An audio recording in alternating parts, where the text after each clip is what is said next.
On the 27th of May last year, the United Nations Working Group ruled that the detention of 5 Cuban men in the U.S. was arbitrary and against international law. But since then, nothing has been done to resolve the situation. Now, one of the daughters of the 5 men in jail says that she's going to stake their case all around the world, even here in the Bahamas. Royanne Forbes-Darville has her story.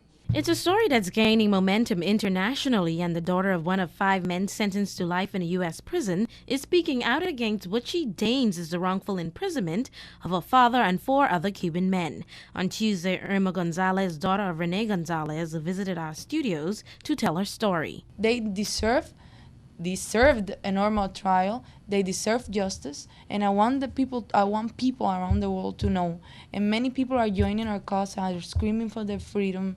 But we think that many people don't know a thing about this, and we're here to help people gather information about the Cuban 5 and what they were doing, and why we need the support of the worldwide solidarity to get them out. Last year, the United Nations Working Group on Arbitrary Detentions declared that the deprivation of liberty on Antonio Guerrero Rodriguez, Fernando Gonzalez, Hernandez Nordelo, Roman Salazar, and Rene Gonzalez was arbitrary. They have requested the U.S. government to fix the situation. Since then, nothing has happened. Yet Cuban ambassador to the Bahamas, Felix Wilson, says the Cuban people remain optimistic. Honestly speaking, we think that the legal system in the U.S. is not bad. I think it's a good legal system. The only thing is that it is at times manipulated by some people.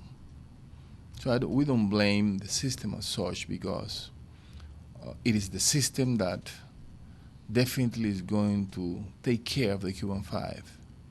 But they need solidarity from other people. They need solidarity from the world to let the judges, to let the lawyers understand the reality of the situation. Describing her father as patriotic, Gonzalez said he was also very caring. He's a very wise man, very, very tender with his family, with anybody. He's a kind of people that love to help, very, very simple.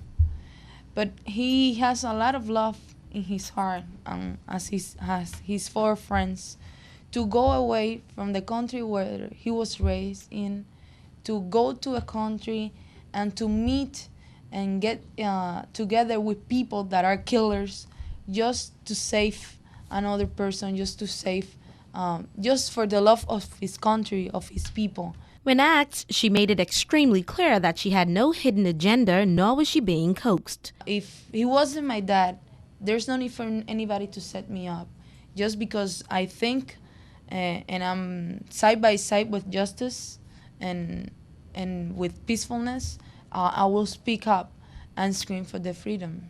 It's as simple as that. You don't need to know anything about Cuba to start now. You just go on the internet, find about Cuba, find now what we suffer, find what they were doing, and you'll join us. And I know you'll just get out there and you'll fight for them. In the meantime, the United States government has rejected the UN's ruling, calling it a ridiculous and perplexing decision. Royanne Forbes-Darville for the Cable 12 Island FM.